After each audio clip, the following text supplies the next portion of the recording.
Hello everybody, hope you're doing well. Welcome to another installment of ABBA-Zappa, where I'm going to be going through my CD collection in alphabetical order. You're joining me in this installment where I'm going to be going through the letter T.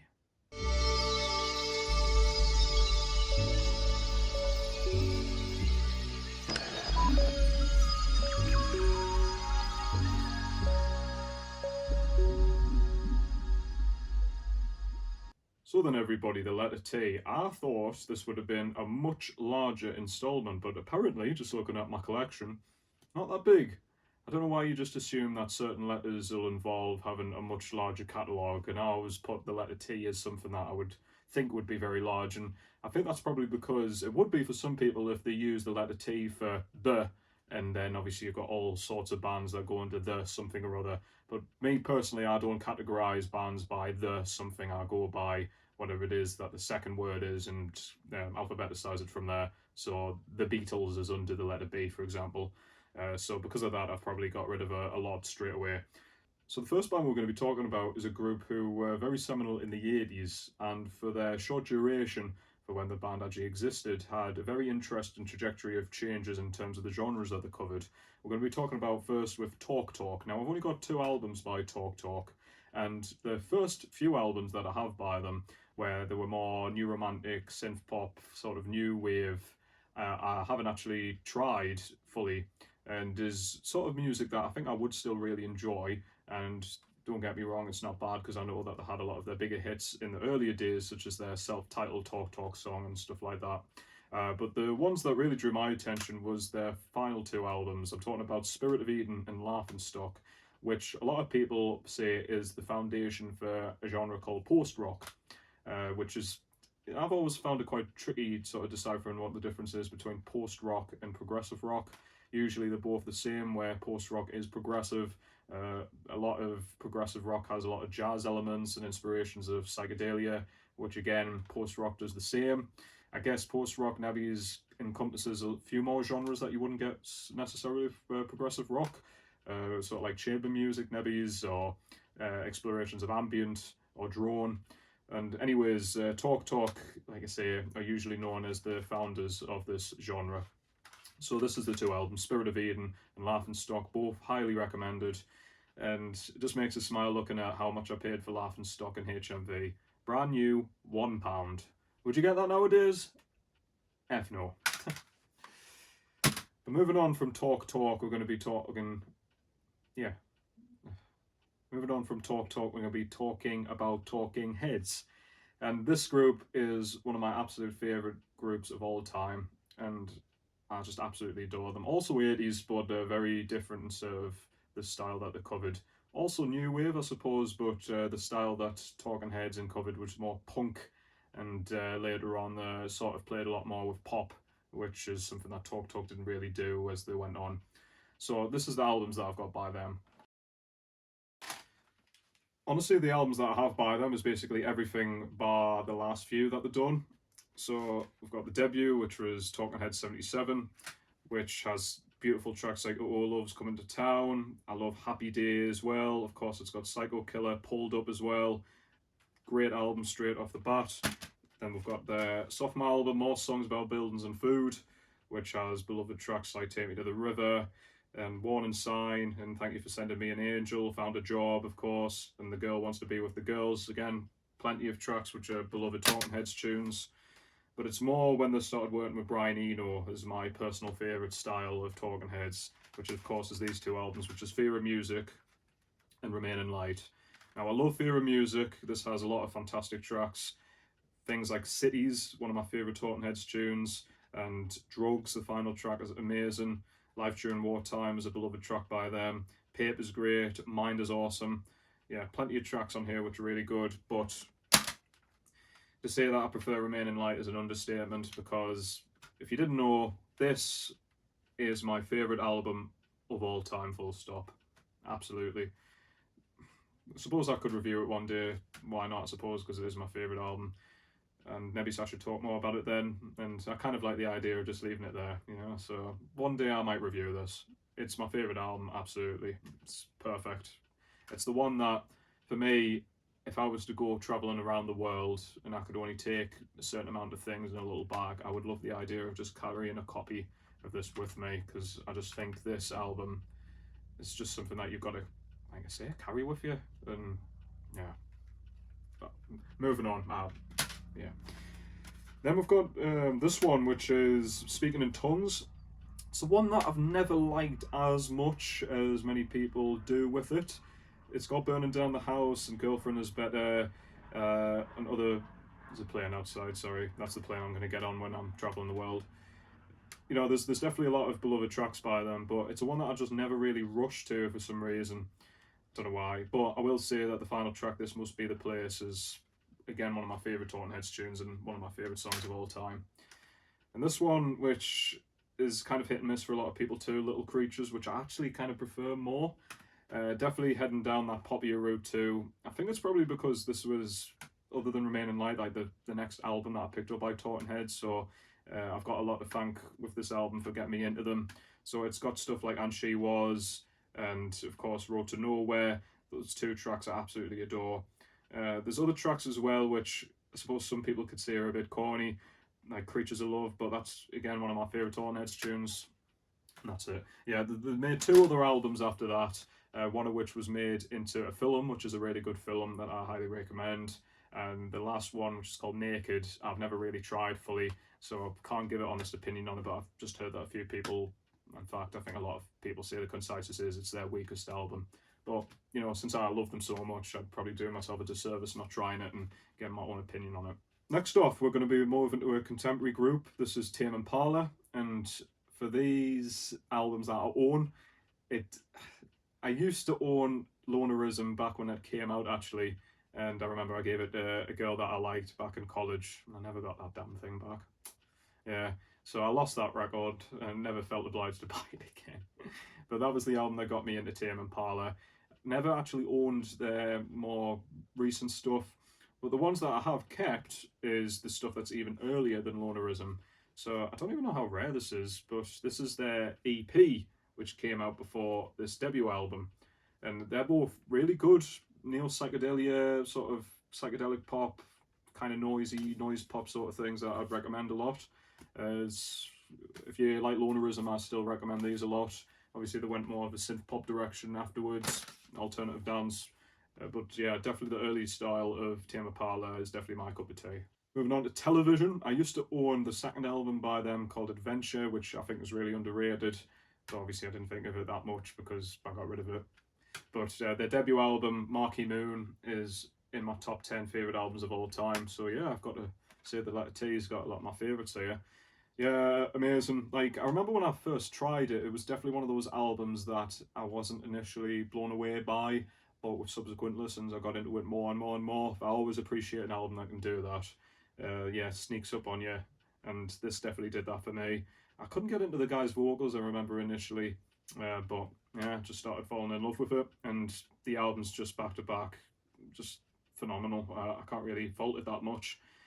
I think I think it's one of those albums that actually gets better as it goes along. Like the first track, See No Evil, is probably my least favourite on it.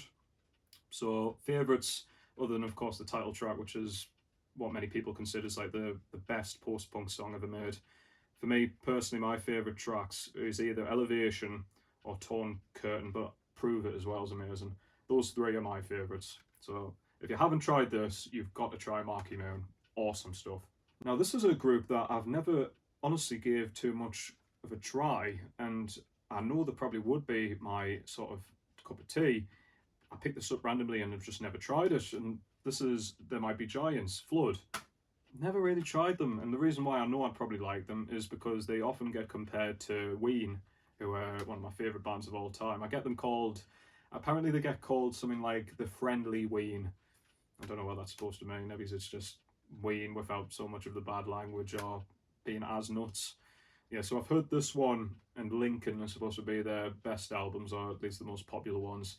And I've got to say, the thing that I've always admired about this group, and I suppose is a way I can kind of link them to Ween, is I'm aware that There Might Be Giants made a lot of children's albums, and that made me think of how Ween actually ended up doing things like make music for SpongeBob, you know. You make a loop-de-loop and pull, and your shoes are looking cool. So I was thinking, yeah, I wonder if that's like a kind of a connection there too. So I think that's kind of cool in a unique way. So yeah, I'm sure the sort of eclectic sounds that these guys go for that I've heard, this probably would be something I'd really enjoy. But yet to try them, but I look forward to the day when I do. There's another group that I've never really gave too much of a shot. I've tried, I think, a couple of albums here and there, but yeah, seminal Irish group. This is Thin Lizzy. I know this is their most popular one, Jailbreak. I got it yonks and yonks ago. And again, I'm aware that there's classic stuff on here, like the title track and The Boys Are Back in Town. And, it's just, I think it's one of those things where, and it's not fair, I know, from the sounds of it, but a subgenre that I've never rushed to listen to is hard rock. I think the more classic groups that fall into that category is stuff that are just kind of a middle of the road, just not that exciting to me. Sorry, it's just again personal opinion. And Nebbies, I've been really unfair with Thin Lizzy, and that's the reason why I've never rushed to try them. But yeah, so again, on Nebbies, I need to try this again, and that might kickstart my interest in pursuing more of Thin Lizzy's catalogue. I've got two albums by this group who are technically a supergroup, I would call them. It's a group called This Mortal Coil, and it's a supergroup because what it is basically it's the entirety, or at least the majority of artists who were on the 4AD label. And what happened was, I'm not sure who actually put them together, but I think it might have been the manager of 4AD, basically made this supergroup called This Mortal Coil. And it was basically just all of these artists that were on the label just formed together and made songs, and they put out an album, or three, technically made three albums of them. And yeah, if you like dream pop, ethereal wave, post punk, that sort of classic 80s stuff, then yeah, I recommend them. I've only got two of the three albums here. They remastered them and hit them in these really nice Japanese slip cover versions. So this is the first one, and this is the third one. The second album, I'll just have to get it again someday. But yeah, I think it's the debut album that has a few Cocteau Twins songs, which was one of the reasons why I really wanted to get into them. And I think it's this one, or the second album, that has one or two songs with the group Shelley and Orphan, who I really like, who are on the 4AD label. Yeah, but I think some people might actually know a song called the Siren Song, which is basically just a Cocteau Twins song, but a very popular track, and is almost like the song that 4AD are known for.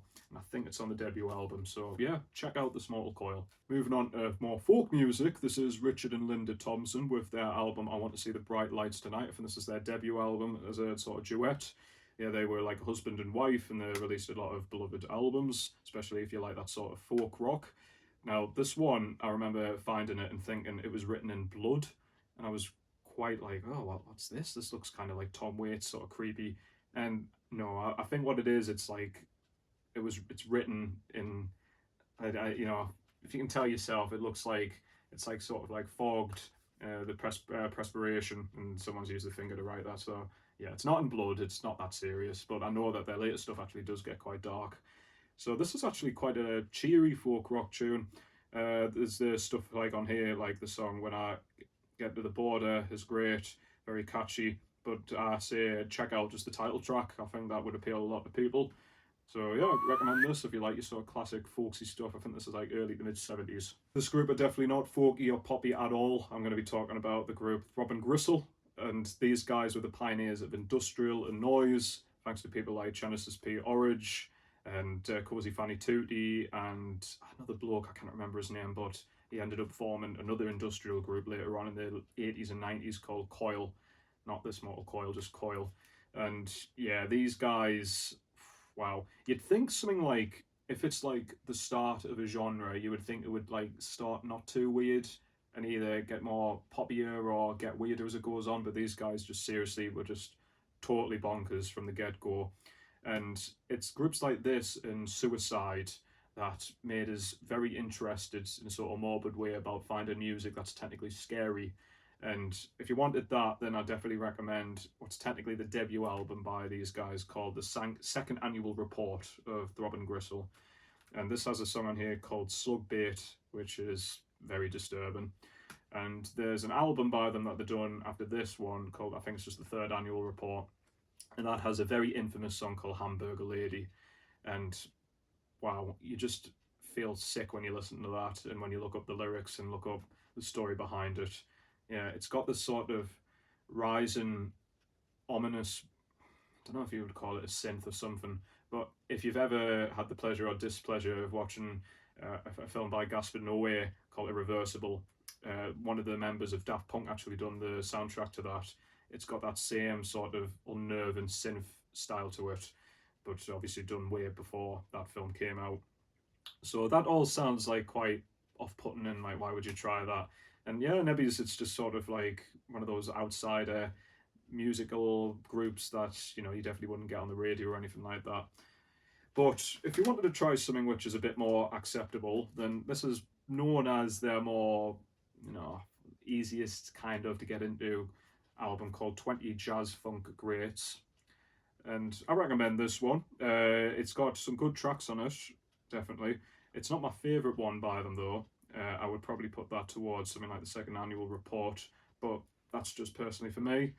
There's bonus tracks on here which I recommend, and it's got a one called the Five Knuckle Shuffle, and it's got Discipline as well. And those two tracks were kind of singles from them, and they're quite easy to get into. And I think if you're new to industrial, that might get you into Throbbing Gristle, and the sort of genre in general.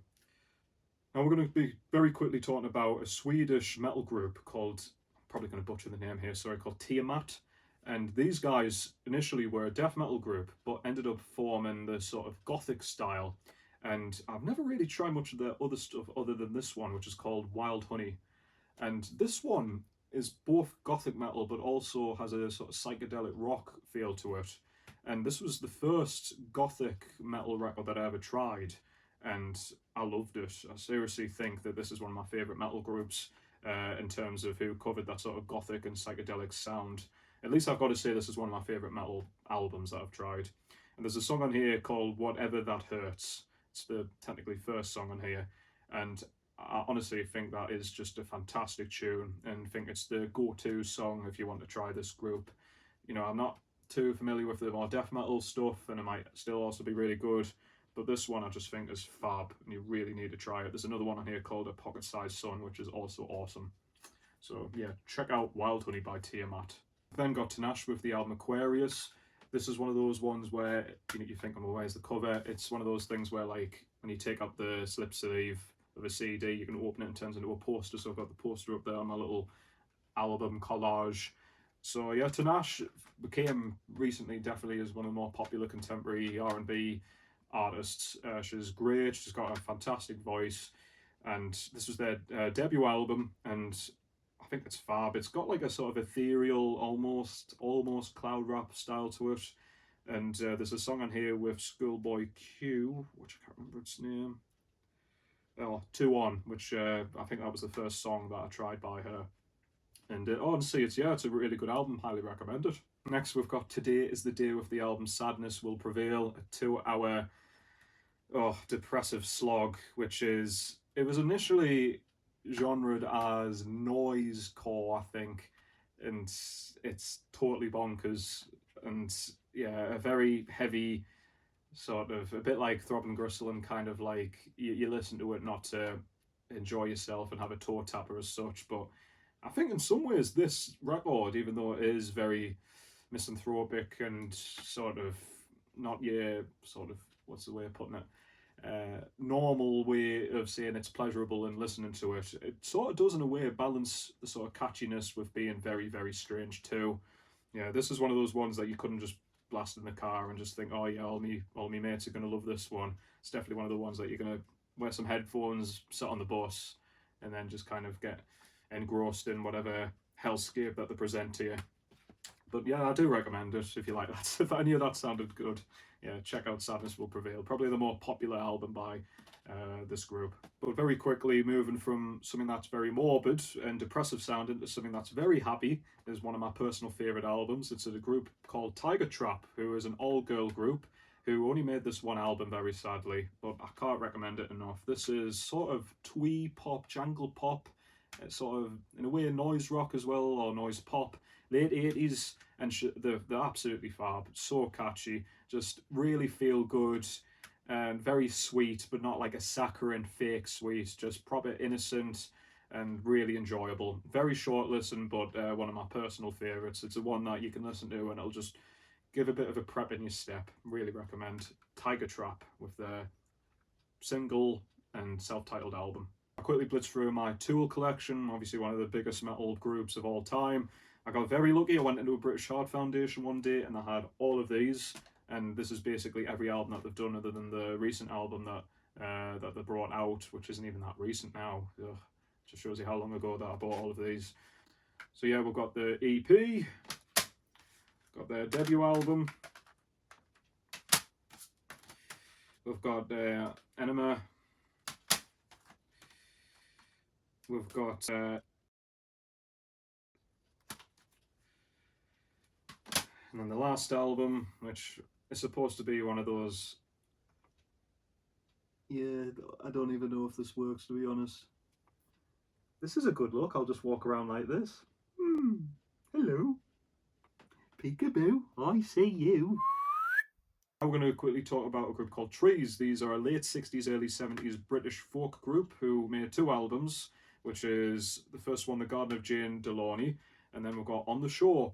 These are 2 just absolutely fab British folk, sort of psychedelic folk albums.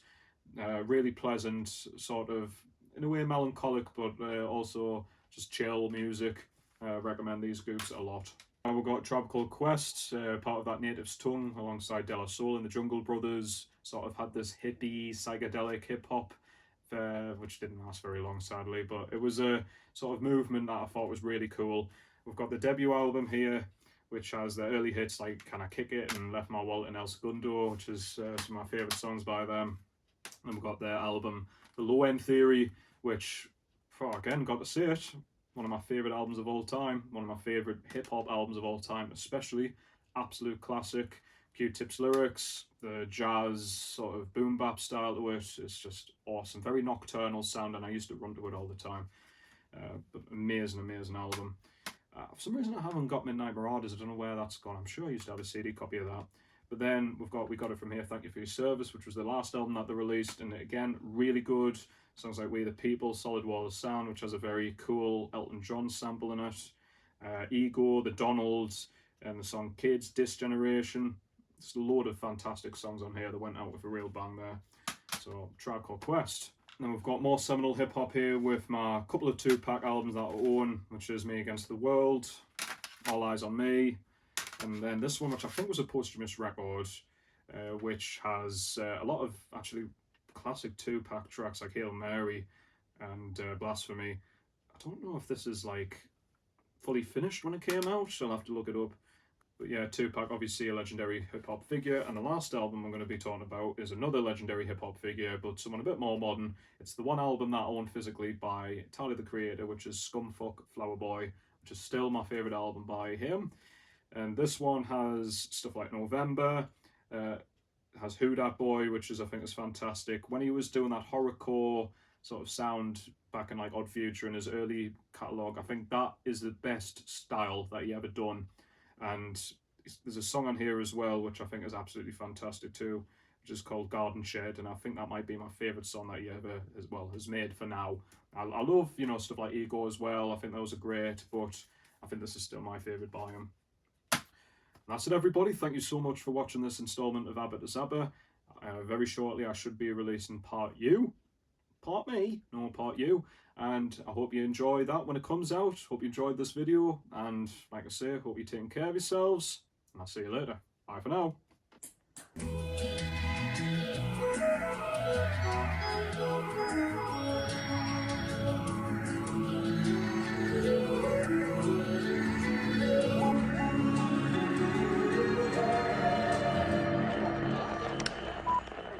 Thanks for listening.